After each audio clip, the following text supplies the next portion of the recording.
আমাদের ভ্যান কিন্তু ডুবে গেছে, ভ্যান ডুবে গেছে।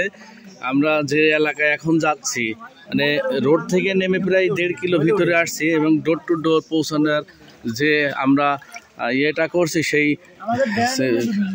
অপারেশনটা সাকসেসফুল আমাদের। আমরা ডোর টু ডোর যাচ্ছি। এখানে আমাদের রিয়াদ ভাই আছে, আমাদের একজন সাংবাদিক ভাই আছে। ভাই আপনার নামটা যদি একটু বলেন তাহলে খুশি। জাহাঙ্গীর বাটোয়ারি, দৈনিক যুগান্তর RTVতে কাজ করি সেনবাগে।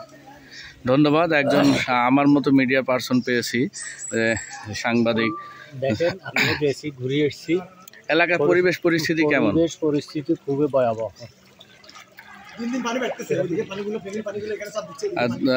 দর্শক ভাই বলতেছে উনি সরেজমণি, উনি দেখেন পানির ভিতরে আছে, উনি সাংবাদিক, উনি RTVতে কাজ করতেছে, যমুনা যুগান্তরের উনি সাংবাদিক, উনি বিভিন্ন জায়গায় সংবাদ কালেক্ট করছে। ধন্যবাদ।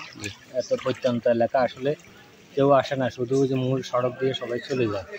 আসলে প্রত্যন্ত এলাকার মানুষগুলো খুব কষ্টে আছে। এই জন্য আমরা চেষ্টা করছি যে ডোর টু ডোর যে আমরা কিন্তু মেন রাস্তা থেকে প্রায় 1 কিলোর ভিতরে পানি ঠেলেই মানুষের বাড়ি বাড়ি লিস্ট করে দিয়ে আসছি। আপনারা যারা ভিডিওটা দেখছেন তারা একজন উনি কান্না করে দিছে, মানে এত এত অসহায় নিরীহ এভাবে আমরা আসলে কখনোই জানি না। উনি এলাকারই মানুষ, কিন্তু তারপরেও উনার যে এলাকা সেই এলাকার মানুষ যে এত কষ্টে, মানে আমরা যারা ঢাকাতে থাকি আসলে ফেসবুক থেকে তো বোঝা যায় না। আমি নিজে যখন আসছি তখন আমার নিজেরই কান্দা আসতেছে যে মানুষ এত অসহায়, কয়দিন ধরে খাদ্য খাবার পায় না। তো আমরা যেখানে যাচ্ছি তাদেরকে আমরা চেষ্টা করতেছি যে যতটুকু আমরা এনেছি ততটুকু তাদের কাছে পৌঁছে, যারা একেবারেই পায় না, 2-4 দিন ধরে কেউ আসে নাই, খাওয়া পায় নাই, তাদেরকে আমরা দেওয়ার চেষ্টা করতেছি।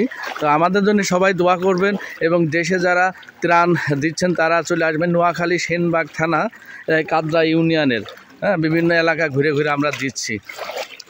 পানি কোনো জায়গায় মানে পানি নাই এমন না, প্রত্যেকটা জায়গায় পানি, ঘর একতলা পর্যন্ত হাফতলা পর্যন্ত ডুবে গেছে, মানে নিচে মাটি নাই পানিতে। আপনারা ভিডিওটা শেয়ার করে সবাইকে জানাই দেবেন, যারা ত্রাণ দিতে ইচ্ছুক তারা চলে আসবেন নোয়াখালী থানার, আপনার নোয়াখালী জেলার সেনবাগ থানা কাদরা ইউনিয়নে। ধন্যবাদ।